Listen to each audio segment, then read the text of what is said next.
Okay, so this is the side that your horse is attached to. And this is your loose side. You put it around your post.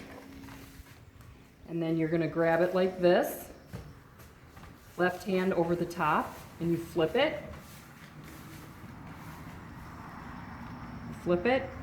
This goes underneath, the tail goes underneath. And then over the top of that, and then up underneath your loop.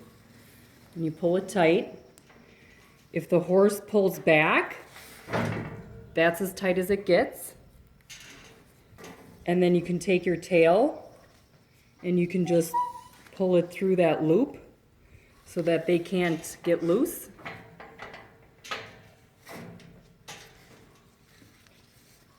And then you just undo that. And when you need to quick release the horse, you just pull your tail.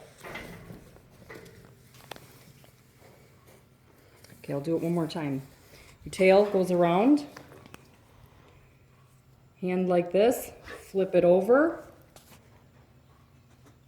Grab your tail from underneath.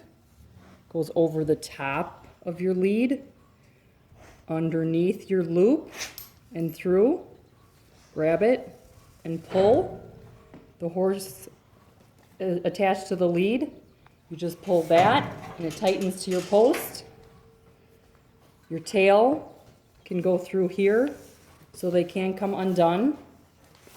But if you wanted to just keep it a quick release, the tail stays loose and you just pull it.